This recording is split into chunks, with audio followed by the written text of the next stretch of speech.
പ്രിയപ്പെട്ട വിദ്യാർത്ഥികളെ, എല്ലാവർക്കും ലേണേഴ്സ് ഹബിലേക്ക് സ്വാഗതം. ഇപ്പോൾ നമ്മൾ പഠിച്ചുകൊണ്ടിരിക്കുന്നത് മാനേജ്മെൻറ്റിൻ്റെ പ്രധാനപ്പെട്ട ടോപ്പിക്കുകളാണ്. ഇന്നത്തെ ക്ലാസ്സിൽ നമ്മൾ പ്ലാനിങ്ങിനെ പറ്റിയാണ് പഠിക്കുന്നത്. എന്താണ് പ്ലാനിങ്? നിരവധി പേര് പ്ലാനിങ്ങിന് കുറച്ച് ഡെഫിനിഷൻസുകൾ തന്നിട്ടുണ്ട്, അത് നമ്മൾ ഡിസ്കസ് ചെയ്യുന്നു. അതുപോലെ തന്നെ പ്ലാനിങ്ങിൻ്റെ ഇമ്പോർട്ടൻസ്, ഫീച്ചേഴ്സ് തുടങ്ങിയ കാര്യങ്ങളും പ്ലാനിങ്ങിൻ്റെ പ്രോസസ്സുമാണ് ഇന്നത്തെ ക്ലാസ്സിൽ ഡിസ്കസ് ചെയ്യാനായിട്ട് പോകുന്നത്. അപ്പോൾ നമുക്ക് നോക്കാം. മീനിങ് ആൻഡ് ഡെഫിനേഷൻ ആദ്യം നോക്കാം. Planning is the process of thinking before acting. നമ്മൾ പഠിച്ചിട്ടുള്ള കാര്യമാണ്. പ്ലാനിങ് എന്ന് പറഞ്ഞാൽ എന്താടാ? നമ്മൾ ഒരു കാര്യം ആക്ട് ചെയ്യുന്നതിനായിട്ട് മുന്നേ നമ്മൾ തിങ്ക് ചെയ്യുന്ന പ്രോസസ്സിനെയാണ് പ്ലാനിങ് എന്ന് വളരെ സിമ്പിളായിട്ട് നമുക്ക് എന്ത് ചെയ്യാൻ പറ്റും, പറയാനായിട്ട് സാധിക്കും. ഇനി അതുപോലെ തന്നെ അക്കോർഡിംഗ് ടു ഹെയ്മാൻ എന്ന് പറയുന്ന ആൾ പ്ലാനിങ്ങിനെ പറ്റി പറഞ്ഞിട്ടുള്ളതാണ്. Planning is a deciding in advance. നമ്മൾ എന്ത് ചെയ്യണം? അഡ്വാൻസ് ആയിട്ട് ഡിസൈഡ് ചെയ്യാണ് what is to be done. എന്താണ് നമ്മൾ ചെയ്യേണ്ടത്? എന്താടാ പ്ലാനിങ് എന്ന് പറഞ്ഞു കഴിഞ്ഞാൽ ആര് പറഞ്ഞതാണ്? ഹെയ്മാൻ പറഞ്ഞതാണ്. Planning is deciding in advance what is to be done എന്നുള്ളതാണ് ആര് പറഞ്ഞത്? ഹെയ്മാൻ പറഞ്ഞിട്ടുള്ളത്. അതുപോലെ തന്നെ planning involves deciding what to do and how to do it. എന്താണ് വേറെ പ്ലാനിങ്ങിൽ പറഞ്ഞിട്ടുള്ളതാണ്. പ്ലാനിങ് എന്ന് പറഞ്ഞു കഴിഞ്ഞാൽ വാട്ട് ടു ഡു ആണ്, എന്താണ് നമ്മൾ ചെയ്യേണ്ടത്. Then how to do it, എങ്ങനെയാണ് അത് ചെയ്യേണ്ടത്. Aiming to bridge the gap between, എന്നിട്ട് എന്താ ചെയ്യുന്നത്? എയിം ചെയ്യുന്നു ഒരു ഗ്യാപ്പ് ഫില്ല് ചെയ്യുന്നതിന് വേണ്ടിയിട്ട്. എന്തൊക്കെ തമ്മിലുള്ള ഗ്യാപ്പാണ്? വേർ വി ആർ, എവിടെയാണ് നമ്മളുള്ളത്, and where we want to go, എവിടേക്കാണ് നമ്മൾ പോകേണ്ടത്. സോ എവിടെയാണ് നമ്മളുള്ളത്, where we are and where we want to go, ഈ രണ്ട് കാര്യത്തിൻ്റെ ഇടയിലുള്ള ആ ഒരു ഗ്യാപ്പ് ഫില്ല് ചെയ്യുന്ന, ആ ഒരു ബ്രിഡ്ജ് കുറയ്ക്കുന്ന, ആ ഒരു അന്തരം കുറയ്ക്കുന്ന പ്രോസസ്സിനെയാണ് എന്തെന്ന് പറയുന്നത്? പ്ലാനിങ് എന്ന് പറയുന്നത് എന്നുള്ളത് നമുക്ക് എന്ത് ചെയ്യാൻ പറ്റും, പറയാനായിട്ട് സാധിക്കും. ഇനി എമ്മി ഹേർലി എന്ന് പറയുന്ന ഒരാൾ പറഞ്ഞിട്ടുണ്ട്, planning is deciding in advance what is to be done. എന്താണ് പ്ലാനിങ് എന്ന് പറഞ്ഞു കഴിഞ്ഞാൽ നമ്മൾ അഡ്വാൻസ് ആയിട്ട് ഡിസൈഡ് ചെയ്യാണ് what is to be done, എന്താണ് നമ്മൾ ചെയ്യേണ്ടത് എന്നുള്ളത്. ഇറ്റ് ഇൻക്ലൂഡ്സ്, ഇതിൽ എന്തൊക്കെ ഇൻക്ലൂഡ് ചെയ്യുന്നുണ്ട്? സെലക്ടിങ് ഒബ്ജക്റ്റീവ്സ്, അതുപോലെ തന്നെ പോളിസീസ്, പ്രൊസീജിയേഴ്സ് ആൻഡ് പ്രോഗ്രാംസ്. ഈ കാര്യങ്ങളൊക്കെ പ്ലാനിങ്ങിൻ്റെ അണ്ടറിൽ വരുന്നുണ്ട് എന്നുള്ളതാണ് ആര് പറയണത്? ഹെമ്മി ഹോർലി പറയണത്. ഓക്കെ, നെക്സ്റ്റ് നോക്കാം. കൂൺസ് ആൻഡ് ഡൊണൈൽ എന്ന് പറയുന്ന ഒരു സാറുണ്ട്. ആദ്യം പറയണത് എന്താണെന്ന് വെച്ച് കഴിഞ്ഞാൽ planning is deciding in advance what to do, എന്താണ് ചെയ്യുന്നത്, അതുപോലെ തന്നെ ഹൗ ടു ഡു ഇറ്റ്, എങ്ങനെയാണ് അത് ചെയ്തു തീർക്കുന്നത്, വെൻ ടു ഡു, എപ്പോഴാണ് അത് ചെയ്യുന്നത്, and who is to do it, ആരാണത് ചെയ്യുന്നത്. ഇത്രയും കാര്യങ്ങൾ നടക്കുന്നതിനെയാണ് എന്തെന്ന് പറയുന്നത്? പ്ലാനിങ് എന്ന് പറയുന്നത് എന്നുള്ളതാണ് അത് പറയുന്നത്. കൂൺസ് ആൻഡ് ഒഡോണൈൽ എന്ന് പറയുന്ന ആൾ പറയണത്. ക്ലിയർ ആണല്ലോ. അടുത്ത ജെയിംസ് എൽ ലൂഡി എന്ന് പറയുന്ന ഒരു സാറ് പറയുന്നതാണ്, planning involves determining what is to be done, how and where it is to be done, who will do it and how result are to be evaluated. അപ്പോൾ ഇതിലെന്ത് വന്നോളൂ, ഒരു പുതിയ സാധനം വന്നു, റിസൾട്ട് ഇവാലുവേറ്റ് ചെയ്യലും വന്നിട്ടുണ്ട്. അപ്പോൾ ഈ എല്ലാ ഡെഫിനേഷനിലും ചിലപ്പോൾ ഒരു ഡെഫിനേഷൻ തന്നിട്ട് ഇത് ആര് കോൺട്രിബ്യൂട്ട് ചെയ്തിട്ടുള്ളതെന്നൊക്കെ ചോദിക്കാം. അപ്പോൾ ഇതിൽ ചില പോയിന്റ്സുകൾ മാത്രം നിങ്ങൾ എന്ത് മനസ്സിലാക്കി വയ്ക്കാം, ഒന്ന് സ്ട്രൈക്ക്. ഇപ്പോൾ ജെയിംസ് ആൻഡ് ലോണ്ടി ആണെന്നുണ്ടെച്ചാൽ അദ്ദേഹത്തിൻ്റെ എന്ത് പറയുന്നുണ്ട്? റിസൾട്ടിനെ പറ്റി പറയുന്നുണ്ട്. കൂൺസോഡോണൽ ആണെന്നുണ്ടെച്ചാൽ അദ്ദേഹത്തിൻ്റെ ഇതിൽ എന്ത് പറയുന്നുണ്ട്? Who is to do it എന്ന് പറയുന്ന ഒരു കാര്യം പറയുന്നുണ്ട്, റിസൾട്ടിനെ പറ്റി പറയുന്നില്ല. സോ ഇങ്ങനെ എല്ലാ ഡെഫിനേഷനിലും കുറച്ച് മറ്റുള്ള ഡെഫിനേഷനുമായി വ്യത്യസ്തമായിട്ടുള്ളത് എന്താണെന്നുള്ളത് ഐഡൻറ്റിഫൈ ചെയ്ത് പഠിച്ചു കഴിഞ്ഞാൽ നിങ്ങൾക്ക് പെട്ടെന്ന് അത് മനസ്സിലാക്കാൻ സാധിക്കും. ഓക്കെ, ഇനി നോക്കാം എന്തൊക്കെയാണ് പ്ലാനിങ്ങിൻ്റെ ഫീച്ചേഴ്സ് എന്നുള്ളതെന്ന് നമുക്ക് ടെസ്റ്റ് ചെയ്യാം. നോക്കാം. First one is focus on achieving objectives. Planning എപ്പോഴും മെയിനായിട്ട് ഫോക്കസ് ചെയ്യണത് നമ്മുടെ ഒബ്ജക്റ്റീവ്സ് അച്ചീവ് എടുക്കുന്നതിന് വേണ്ടിയിട്ടാണ്. So planning is mainly focusing on the objectives ആണ്. Then a primary function of management, നമ്മൾ പഠിച്ചിട്ടുണ്ട് മാനേജ്മെൻറ്റിൻ്റെ പ്രധാനപ്പെട്ട ആദ്യത്തെ ഫംഗ്ഷൻ നമ്മൾ പഠിച്ചതൊക്കെയാണ് planning, organising, staffing, directing, controlling എന്ന് പറയുന്ന പ്രധാനപ്പെട്ട മാനേജ്മെൻറ്റ് ഫംഗ്ഷനിലെ ആദ്യത്തെ പ്രൈമറി ഫംഗ്ഷനായിട്ടാണ് എന്ത് വരുന്നത്? പ്ലാനിങ് വരുന്നത്. പിന്നെ pervasive across all level of functions എന്നാണ് പറയുന്നത്. പെർവാസീവ് എന്ന് പറഞ്ഞു കഴിഞ്ഞാൽ നമുക്ക് എല്ലാ മേഖലകളിലും ഉപയോഗിക്കാനായിട്ട് സാധിക്കും എന്നാണ് പറയുന്നത്. അല്ലാതെ പ്ലാനിങ് എന്ന് പറയുന്നത് ഒരു ലെവലിലുള്ള ആൾക്കാർ മാത്രം യൂസ് ചെയ്യുന്നതല്ല, മിഡിൽ ലെവലിലും ലോവർ ലെവലിലും മാത്രമല്ല, എല്ലാ ലെവലിലുള്ള ആൾക്കാർക്കും എന്ത് ചെയ്യാൻ പറ്റും? ഈ പ്ലാനിങ് എന്ന് പറയുന്നത് ചെയ്യണം. അതായത് വിശാലമായി കിടക്കുകയാണ്, എല്ലാ മേഖലകളിലും നമുക്ക് പ്ലാനിങ് വേണം എന്നുള്ളതാണ് ആര് പറയുന്നത്? നമ്മുടെ ഫീച്ചറിൽ പറയണത്. നെക്സ്റ്റ് ആണ് കണ്ടിന്യൂസ് ഇൻ നേച്ചറാണ്. പ്ലാനിങ് എന്ന് പറയുന്നത് കണ്ടിന്യൂസ് ആണ്, ഒരിക്കലും അത് സ്റ്റോപ്പ് ആവുന്നില്ല, അത് കണ്ടിന്യൂസ് ആയിട്ട് നടക്കുന്ന ഒരു പ്രോസസ്സാണ്.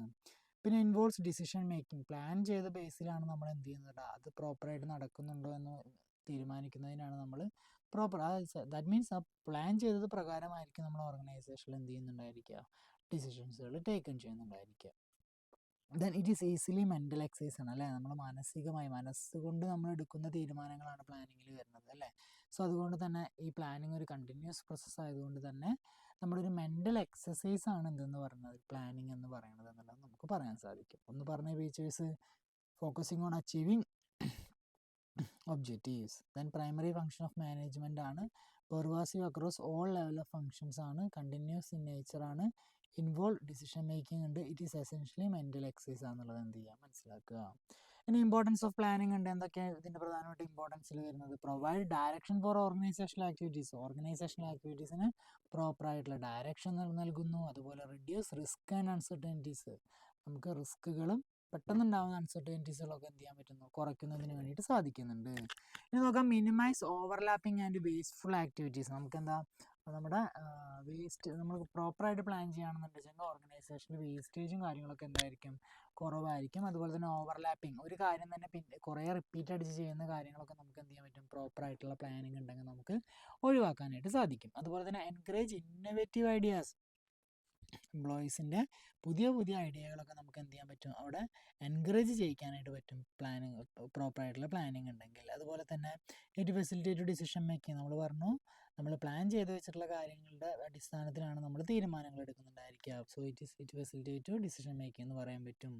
അതുപോലെ തന്നെ എസ്റ്റാബ്ലിഷ് സ്റ്റാൻഡേർഡ് ഫോർ കൺട്രോളിങ്. നമുക്ക് കൺട്രോളിങ്ങിന് വേണ്ടിയിട്ട് എന്ത് ചെയ്യുന്നുണ്ട്, ഈ പ്ലാനിങ് വളരെയധികം എന്ത് ചെയ്യുന്നുണ്ട്, ഹെൽപ്പ് ചെയ്യുന്നുണ്ട്. സോ ഇമ്പോർട്ടൻസിൽ പറഞ്ഞാൽ എന്തൊക്കെയാണ്, ഡയറക്ഷന് വേണ്ടി ഹെൽപ്പ് ചെയ്യുന്നു, റിസ്ക് ആൻഡ് അൺസർട്ടനിറ്റി കുറയ്ക്കുന്നു, ഓവർലാപ്പിംഗ് വേസ്റ്റ്ഫുൾ ആക്ടിവിറ്റീസ് അവോയ്ഡ് ചെയ്യുന്നു, ഇന്നോവേറ്റീവ് ആയിട്ടുള്ള ഐഡിയാസിനെ പ്രൊമോട്ട് ചെയ്യുന്നു, പ്രോപ്പർ ഡിസിഷൻ മേക്കിങ്ങിന് സഹായിക്കുന്നു, സ്റ്റാൻഡേർഡ് ഫോർ കൺട്രോളിങ്ങിന് എന്ത് ചെയ്യുന്നുണ്ട്, ഹെൽപ്പ് ചെയ്യുന്നുണ്ട്. ഈ ലിമിറ്റേഷൻ നോക്കിയാൽ ഭയങ്കര റിജിഡ് ആണ്, ഫ്ലെക്സിബിൾ അല്ല. നമ്മൾ പ്ലാൻ ചെയ്ത് വെച്ച് കഴിഞ്ഞാൽ പെട്ടെന്ന് അത് മാറ്റുക എന്ന് പറഞ്ഞു കഴിഞ്ഞാൽ നമുക്ക് എന്ത് ചെയ്യാം, നമുക്ക് കുറച്ച് ബുദ്ധിമുട്ടാണെന്നുള്ളതാണ് പറയുന്നത്. Then can be ineffective in dynamic environment. നമുക്ക് എപ്പോഴും ഇങ്ങനെ ചേഞ്ച് ആയി വരുന്ന എൻവയോൺമെൻറ്റ് ആണെന്നുണ്ടെങ്കിൽ നമ്മൾ പ്ലാൻ ചെയ്ത് നടക്കുമോ, ഇല്ല. നമുക്ക് എപ്പോഴും ഇങ്ങനെ പ്ലാൻ ഇങ്ങനെ മാറ്റിക്കൊണ്ടിരിക്കേണ്ടി വരും എന്നാണ് പറയുന്നത്. സോ ഒരു ചേഞ്ചിങ് എൻവയോൺമെൻറ്റ്, ഡൈനാമിക് എൻവയോൺമെൻറ്റ് എന്ന് പറഞ്ഞു കഴിഞ്ഞാൽ മാറ്റങ്ങൾ സംഭവിച്ചുകൊണ്ടിരിക്കുന്ന എൻവയോൺമെൻറ്റ്. സോ അങ്ങനെയുള്ള എൻവയോൺമെൻറ്റുകൾ നമുക്ക് പ്ലാനിങ് എന്തല്ല നമുക്ക് നടപ്പിലാക്കുന്നത് ഇൻഎഫക്റ്റീവ് ആയിരിക്കും എന്നാണ് പറയുന്നത്. ഓക്കെ ആണല്ലോ. നെക്സ്റ്റ് നോക്കാം, മേ റെഡ്യൂസ് ക്രിയേറ്റിവിറ്റി. ഇത് ക്രിയേറ്റിവിറ്റി എന്ത് ചെയ്യുന്നുണ്ട്, റെഡ്യൂസ് ചെയ്യുന്നതാണ് പറയുന്നത്. നമ്മൾ ഓൾറെഡി പ്ലാൻ ചെയ്ത് വെച്ച് കഴിഞ്ഞാൽ പിന്നെ അവിടെ നിന്ന് അതിനെ പറ്റിയിട്ട് എന്ത് ചെയ്യില്ല, അതിൽ ചേഞ്ചസ് വരുത്താനോ അതിനെപ്പറ്റി കൂടുതലായിട്ടോ പിന്നെ ആരും തിങ്ക് ചെയ്യില്ല. സോ അതുമൂലം ക്രിയേറ്റിവിറ്റി കുറയുന്നുണ്ടെന്നാണ് പറയുന്നത്. അതുപോലെ തന്നെ ഹൈ കോസ്റ്റ് വരുന്നുണ്ടെന്ന് പറയുന്നു, ടൈം കൺസ്യൂമിങ് ആണെന്ന് പറയുന്നു. അതുപോലെ തന്നെ നോ ഗ്യാരണ്ടി, ഇത് സക്സസ് ആവും എന്നുള്ളത് എന്തില്ല, നമ്മൾ പ്ലാൻ ചെയ്ത് വെക്കുന്ന കാര്യങ്ങളൊന്നും സക്സസ് ആവുമ്പോൾ നമുക്ക് എവിടുന്ന് ഒരു ഗ്യാരണ്ടി ഒന്നും കിട്ടില്ല എന്നാണ് പറയുന്നത്. So these are the important limitation of planning എന്ന് പറഞ്ഞുള്ളത് എന്ത് ചെയ്യാം, മനസ്സിലാക്കി വയ്ക്കാം. നെക്സ്റ്റ് നമുക്ക് നോക്കാം, what are the important steps in planning. വളരെ ഇമ്പോർട്ടൻ്റ് ആണ്. ഇതിങ്ങനെ ഇത് കറക്റ്റ് ഓർഡറിൽ തന്നെ നിങ്ങൾ പഠിച്ചോളണം. ഇതിൻ്റെ കറക്റ്റ് ഓർഡർ ആക്കാനൊക്കെ പറഞ്ഞ എക്സാമിന് ചോദിക്കാം. ഫസ്റ്റ് ഒബ്ജക്റ്റീവ് ആടാ സെറ്റിംഗ് ഒബ്ജക്റ്റീവ്സ്. നമ്മൾ എന്ത് ചെയ്യണടാ, നമ്മുടെ ലക്ഷ്യം നമ്മൾ സെറ്റ് ചെയ്ത് വെക്കണം. The first steps to planning set objectives ആണ്. Objectives are defined for the entire organisation അല്ലേ. ഒബ്ജക്റ്റീവ്സ് നമ്മൾ മൊത്തം ഓർഗനൈസേഷൻ നമ്മൾ സെറ്റ് ചെയ്ത് വെച്ചിട്ടുണ്ടായിരിക്കും, as well as the individual department ഒരു യൂണിറ്റ് അല്ലേ. അപ്പോൾ നമുക്ക് ആദ്യം ഒരു ഓർഗനൈസേഷണൽ ഒബ്ജക്റ്റീവ്സ് ഉണ്ടായിരിക്കും, പിന്നെ എല്ലാ ഡിപ്പാർട്ട്മെൻറ്റുകൾ കുറേ ഉണ്ടായിരിക്കും. ആ ഡിപ്പാർട്ട്മെൻറ്റുകളിലൊക്കെ ഈ ഒബ്ജക്റ്റീവ് നേടിയെടുക്കുന്നതിന് വേണ്ടിയിട്ടുള്ള പിന്നെയും സബ് ഒബ്ജക്റ്റീവ്സുകളൊക്കെ ഉണ്ടായിരിക്കും എന്നാണ് പറയണത്.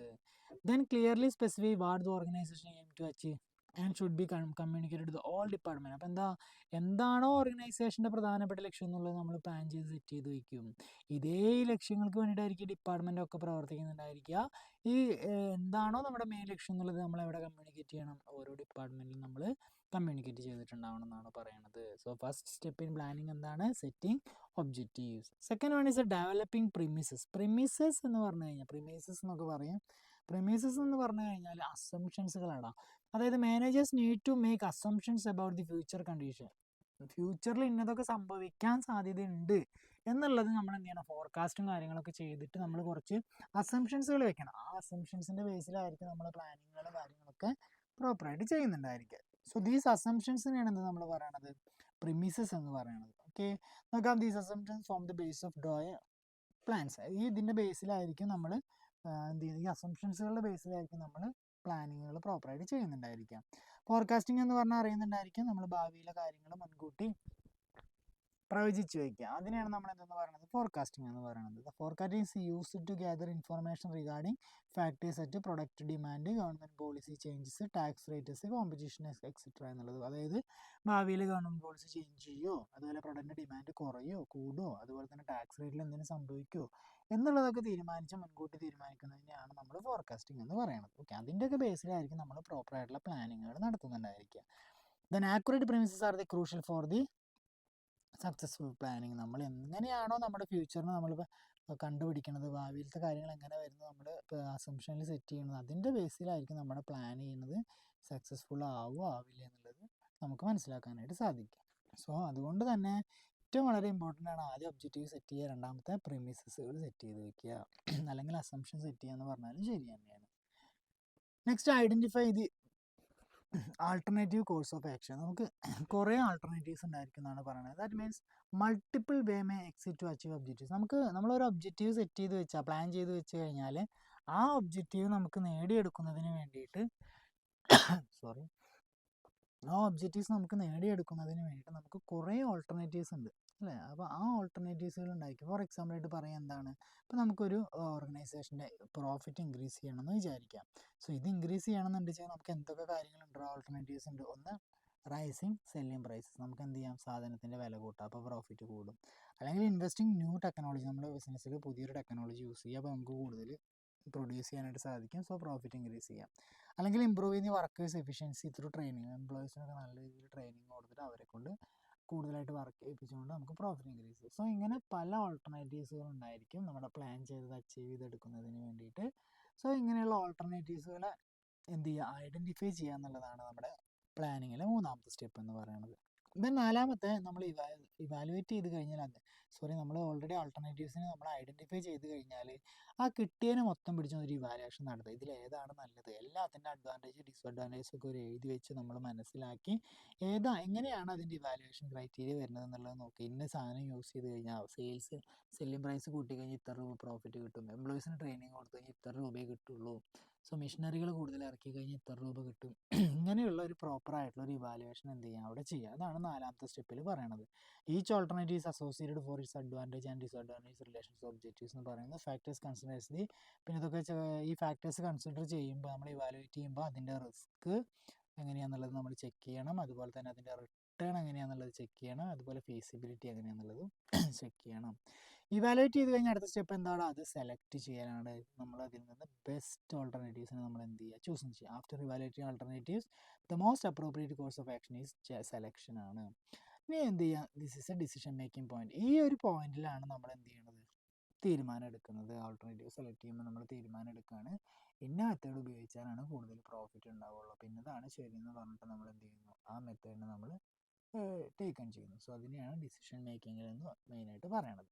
Okay, the selected plan should be. ഇനി ഈ സെലക്ട് ചെയ്യുന്ന പ്ലാൻ എന്ന് പറഞ്ഞു കഴിഞ്ഞാൽ ഫീസിബിൾ ആയിരിക്കണം, പ്രോഫിറ്റബിൾ ആയിരിക്കണം, ആൻഡ് ലീസ്റ്റ് റിസ്കി ആയിട്ടുള്ള പ്ലാൻ ആയിരിക്കണം എന്നുള്ളതൊക്കെ എന്ത് ചെയ്യുക, മനസ്സിലാക്കി വയ്ക്കുക. ഓക്കെ, എന്നിട്ട് വേണം അത് എന്ത് ചെയ്യാനായിട്ട്, നമ്മൾ ഇംപ്ലിമെൻറ്റ് ചെയ്യാനായിട്ട് പോകേണ്ടത്. അപ്പോൾ 5 സ്റ്റെപ്പുകൾ പറഞ്ഞു, ഏതൊക്കെയാണ് ഒന്ന് ഓർത്തെടുത്തത്. ഫസ്റ്റ് വേണമെന്ന് പറഞ്ഞു കഴിഞ്ഞാൽ ഒബ്ജക്റ്റീവ് സെറ്റ് ചെയ്യുന്നു, സെറ്റിംഗ് ദി പ്ലാനിങ് പ്രീമിസസ് പറഞ്ഞു.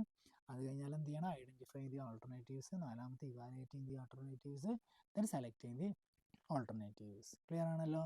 അത് കഴിഞ്ഞിട്ട് വേണം നമ്മൾ എന്ത് ചെയ്യേണ്ടത്, ഇതിനെ പിടിച്ച് ഇംപ്ലിമെൻറ്റ് ചെയ്യണം, നടപ്പിലാക്കണം. The step involve putting the planning to action. നമ്മൾ ആക്ഷനിലേക്ക് കൊണ്ടുവരണം. എക്സാമ്പിൾ എന്ന് പറഞ്ഞാൽ എന്താ, if the plan is buy new machinery to increase the profit. അപ്പോൾ നമ്മൾ എന്ത് ചെയ്യാണ്, പ്രോഫിറ്റ് ഇൻക്രീസ് ചെയ്യണമെങ്കിൽ പുതിയ മെഷീനറി വാങ്ങണം എന്നുള്ള തീരുമാനത്തിലെത്തി. അങ്ങനെയാണെന്നുണ്ടെങ്കിൽ നമ്മളൊന്നും വേറെ ഒന്നും നോക്കാനില്ല, പെട്ടെന്ന് അത് അക്വയർ ചെയ്യുക, അതിനെ ഡിപ്ലോയ് ചെയ്യുക എന്ന് പറഞ്ഞാൽ വികസിപ്പിച്ചെടുക്കുക. എല്ലാ ഡിപ്പാർട്ട്മെൻറ്റിലേക്കും എല്ലാ മേഖലകളിലേക്കും കൂടുതലായിട്ട് ഡെവലപ്പ് ചെയ്യുക, ഡിപ്ലോയ്മെൻറ്റ് ചെയ്യുക എന്നുള്ളതാണ് പറയുന്നത്. അപ്പോൾ നമ്മൾ ഇവാലുവേഷൻ ആൾട്ടർനേറ്റീവ്സ് ഇവാലുവേഷൻ ചെയ്ത് കഴിഞ്ഞാൽ ഉടനെ നമ്മൾ എന്ത് ചെയ്യാനോടാ, അതൊക്കെ ഓക്കെ ആണെങ്കിൽ നമ്മളതിനെ ഇംപ്ലിമെൻറ്റ് ചെയ്യണം. ഇംപ്ലിമെൻ്റ് ഒക്കെ ചെയ്ത് കഴിഞ്ഞാൽ നമ്മൾ പിന്നെ അതിനവിടെ ഇട്ടിട്ട് വേറെ കാര്യങ്ങളിലേക്ക് പോയാൽ പോരാ. ആ ഇംപ്ലിമെൻറ്റ് ചെയ്ത പ്ലാൻ നമ്മൾ പ്രോപ്പറായിട്ട് ഫോളോ അപ്പ് ചെയ്യണം. നമ്മൾ വിചാരിച്ച പോലെ ആ പ്ലാൻ നടപ്പിലാകുന്നുണ്ടോ, അതിനെന്തെങ്കിലും പ്രശ്നങ്ങളും പോരായ്മകളും വരുന്നുണ്ടോ എന്നുള്ള കാര്യങ്ങളൊക്കെ നമ്മൾ എന്ത് ചെയ്യണം, ഐഡൻറ്റിഫൈ ചെയ്യേണ്ടതായിട്ടുണ്ട്. സോ അതാണ് ഫോളോ അപ്പ് ആക്ഷൻ എന്ന് പറയുന്നത് then after implementation management must monitor whether the plan is being executed or scheduled. അതായത് നമ്മൾ ഷെഡ്യൂൾ ചെയ്ത പോലെ തന്നെയാണ് അത് പ്ലാൻ എക്സിക്യൂട്ട് ആവുന്നത് എന്നുള്ളതൊക്കെ നമ്മൾ എന്ത് ചെയ്യണം, ഫോളോ അപ്പ് ചെയ്യണം. Adjustment may be made during the follow up ensure the plan meats his objectives. അപ്പോൾ നമുക്ക് എന്തെങ്കിലും പ്രശ്നങ്ങളും കാര്യങ്ങളൊക്കെ ഉണ്ട് വെച്ചാൽ നമുക്ക് പ്രോപ്പറായിട്ട് നമുക്ക് എന്ത് ചെയ്യാൻ പറ്റും, അറിയാനായിട്ട് സാധിക്കും. സോ ഫോളോ അപ്പ് എന്ന് പറയുന്നത് എന്താണ്, വളരെ ഇമ്പോർട്ടൻ്റ് ആയിട്ടുള്ളൊരു പ്രോസസ്സാണ്. ഓക്കെ, അപ്പോൾ നമ്മൾ എന്തൊക്കെയാണ് സ്റ്റെപ്പുകളിൽ പഠിച്ചത് ഒന്ന് വേഗം പറഞ്ഞേ. ഫസ്റ്റ് വൺ സെറ്റിംഗ് ഒബ്ജക്റ്റീവ്സ് ആണ്, ഡെവലപ്പിംഗ് പ്രിമിസസ് ആണ്, identifying alternative course of action പറഞ്ഞു, ഇവാലുവേറ്റിംഗ് ഓൾട്ടർനേറ്റീവ്സ് പറഞ്ഞു, സെലക്ടിങ് ആൻഡ് ഓൾട്ടർനേറ്റീവ് പറഞ്ഞു, ഇംപ്ലിമെൻറ്റിംഗ് ദ പ്ലാൻ പറഞ്ഞു, ആൻഡ് ഫോളോ അപ്പ് ആക്ഷൻസുകൾ പറഞ്ഞു. ക്ലിയർ ആണല്ലോ. അപ്പോൾ നമ്മൾ ഇന്നത്തെ ക്ലാസ്സിൽ എന്തൊക്കെ പഠിച്ചു, എന്താണ് പ്ലാനിങ് എന്ന് പഠിച്ചു, പ്ലാനിങ്ങിൻ്റെ ഡെഫിനേഷൻസുകൾ പഠിച്ചു, പ്ലാനിങ്ങിൻ്റെ ഫീച്ചേഴ്സ്, ഇമ്പോർട്ടൻസ്, ലിമിറ്റേഷൻ പഠിച്ചു, അതുപോലെ തന്നെ എന്താണ് പ്ലാനിങ്ങിൻ്റെ പ്രോസസ്സ് എന്നുള്ളത് പഠിച്ചു. ക്ലിയർ ആണല്ലോ. അപ്പോൾ നമ്മുടെ ക്ലാസ്സുകളൊക്കെ മനസ്സിലാവുന്നുണ്ടെന്ന് വിചാരിക്കുന്നു. എന്തെങ്കിലും ഡൗട്ടും കാര്യങ്ങളൊക്കെ നമ്മളോട് ചോദിക്കുക. എല്ലാവരും നല്ല രീതിയിൽ പഠിക്കുക. ഓക്കെ, അപ്പോൾ ഇതിൻ്റെ ബാക്കി ആയിട്ട് അടുത്ത ക്ലാസ്സിൽ കാണാം. Thank you.